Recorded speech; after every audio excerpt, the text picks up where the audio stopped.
مجھے بتائیں اس ملک کا کیا مستقبل ہو سکتا ہے جدھر ایک مفرور، ایک بگوڑا ملک سے قانون سے بھاگا ہوا اربوں روپے کی پراپرٹیز میں باہر بیٹھ کے اور ملک کے فیصلے کر رہا ہے. مجھے یہ صرف میں سمجھنا چاہتا ہوں کہ کون سے مہذب معاشرے میں اس کی اجازت دی جاتی ہے کہ اربوں روپے کی پراپرٹیز ہیں. جب یہ پرائم منسٹر تھا اس نے خریدی لنڈن میں، ایک رسید نہیں بتا سکتا کہ پیسہ کدھر سے آیا ہے.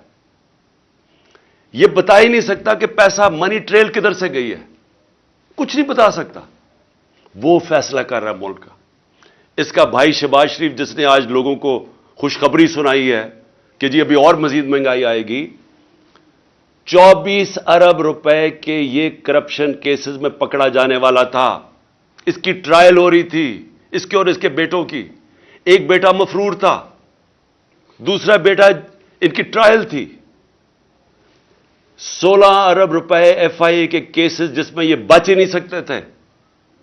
نوکروں کے نام پہ 16 ارب روپیہ لیا. اور یہ جو پیسہ نظر آ گیا، اس کے علاوہ جو پیسہ کسی کو نہیں پتا.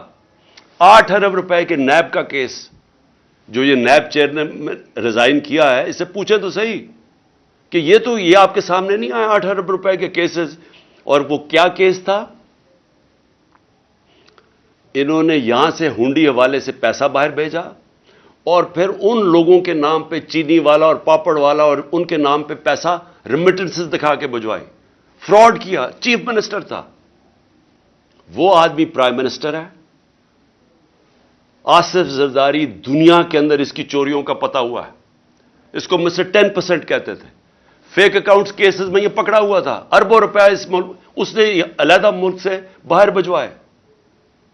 وہ اس ملک کا دانشور بنا ہوا ہے، وہ چیف ایڈوائزر ہے اس کی، وہ گورنمنٹ کا حصہ ہے. رانا ثناء اللہ جتنا اپنا ان کا نون لیگ کا وہ منسٹر کہتا ہے، اس کا باپ کہتا ہے کہ اس نے 18 قتل کیے ہیں.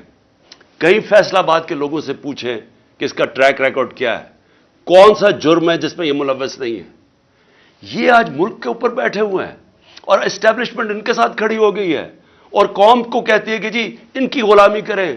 اور جب قوم نکلتی ہے تو ہمارے سارے مار دھاڑ کرنا، راتوں کو پکڑنا، کیسز کرنا کہ ہم کس طرح کے کوئی غلام ہیں، ہم کوئی بھیڑ بکریاں ہیں. یہ قوم یہ برداشت نہیں کرے گی. اور میں آج وارننگ دینا چاہتا ہوں آپ کو کہ اسی طرح اگر ایک ملک کا جب قانون ہی نہیں رہے گا، جب بنیادی حقوق عوام کے نہیں رہیں گے، جب آئین کی اوپن وائلیشنز ہوں گی. 90 دن کا آئین سٹیٹ کرتا ہے بلیک اینڈ وائٹ. الیکشنز 90 دن کے آگے نہیں جا سکتے. 90 دن کے بعد یہ کیئر ٹیکر نہیں رہ سکتی. پہلے تو شرم کی بات ہے کہ اس بددیانتدار الیکشن کمیشن جو چیف الیکشن کمیشنر ہے، اور انشاءاللہ اس کے اوپر آرٹیکل 6 لگنا چاہیے، وہ چیف الیکشن کمشنر نے جس طرح کی 2 کیئر ٹیکر گورنمنٹ بنائی ہیں. کیئر ٹیکر کا مطلب ہوتا ہے نیوٹرل کیئر ٹیکر. یہ اس طرح ہے کہ یہاں شہباز شریف حکومت کر رہا ہے اور ادھر فضل الرحمان حکومت کر رہا ہے پختونخوا کی. سارے اپنے لوگ بٹھا کے وہ پولیس والے، میں پھر سے کہنا چاہتا ہوں اور میں وہ پولیس والوں کو بتانا چاہتا ہوں جنہوں نے ہمارے اوپر یہاں ظلم کیا تھا 25 مئی کو، انشاءاللہ جو مرضی یہ کر لیں، حکومت تو آنی ہے ہماری.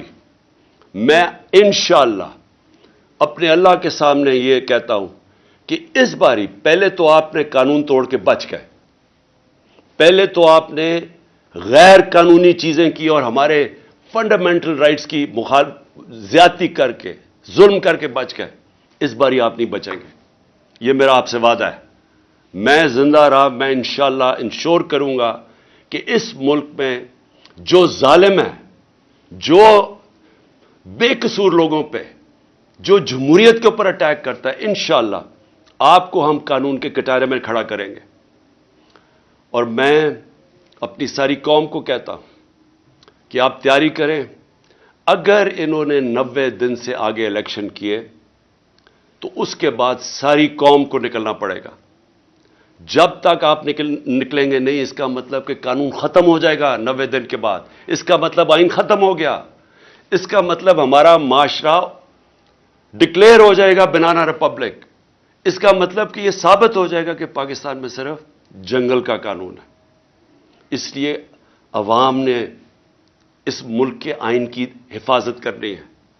اور جس طرح کا اٹیک کیا جا رہا ہے پاکستان کے ججز کے اوپر، جس جج سے ان کو لگتا ہے کہ جی ہمارے خلاف فیصلہ دے دے گا، اس کے پیچھے پڑ جاتے ہیں. یہ مافیا ہے. میں یاد کرانا چاہتا ہوں قوم کو کہ انہوں نے سپریم کورٹ کو حملہ کیا اس کے اوپر ڈنڈوں سے. یہ دنیا میں کہیں اس کی مثال نہیں ہے. جمہوریت میں چھوڑے، آمریت میں اس کی مثال نہیں ہے کہ ایک سپریم کورٹ پہ حملہ کیا گیا اور ایک دیانتدار چیف جسٹس سجاد علی شاہ اس کو بگایا گیا. اور پھر یہ جو بھی یہ جو تاڑڑ یہ جو ہے کوئی لا منسٹر، اس کا نانا یا دادا جو بھی تھا، اس نے پیسہ چلایا، اس نے بریف کیس چلا کے باقی ججز کو خریدا. یہ ہے ان کی تاریخ. یہ ہے وہ مافیاز. یہ کبھی بھی آزاد اور مضبوط عدلیہ کو کبھی ٹالریٹ نہیں کریں گے. یہ کبھی قانون کی حکمرانی نہیں ہونے دیں گے. کیونکہ جو لوگ قانون توڑتے ہیں، جنہوں نے کرپشن کرنی ہے، جو پیسہ، جنہوں نے این آر او لینا ہے، وہ کبھی بھی رول آف لا نہیں آنے دیں گے پاکستان میں. اس لیے میں اپنی ساری قوم کو آج کہہ رہا ہوں کہ آپ نے تیاری کرنی ہے. ہم نے جو جیل بھرو تحریک ہے وہ آغاز ہو گیا لاہور سے. میں پھر سے لاہور کے لوگوں کو خاص طور پہ جس طرح وہ نکلے اور انہوں نے سپورٹ کی، میں خراج تحسین پیش کرتا ہوں. میں اپنی سینئر لیڈرشپ جس نے خود فیصلہ کیا کہ نہیں ہمارے سے شروع ہوگی گرفتاریاں، میں ان کو بھی خراج تحسین پیش کرتا ہوں.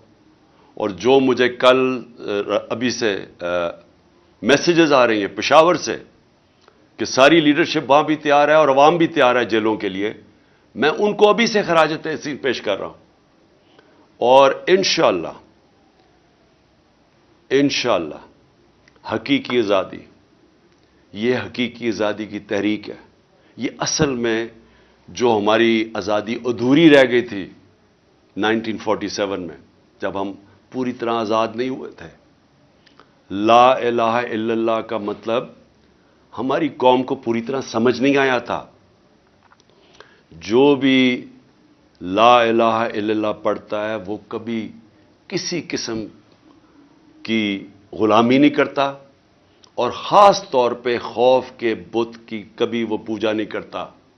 قرآن کی آیت ہے جو لوگ ایمان لے آئے اللہ ان کے خوف دور کر دیتا ہے. اللہ نے آج میں نے دیکھا لوگوں کے خوف دور کر دیے. میں نے وہ لوگوں کو جو آج دیکھے سینز، میں اللہ کا جتنا بھی شکر ادا کروں وہ کم ہے. کیونکہ اللہ ہمیں اس حقیقی آزادی کی طرف لے کے جا رہا ہے جو صرف خوف کی وجہ سے ہمیں جس کی وجہ سے غلام رکھا تھا. پاکستان زندہ باد.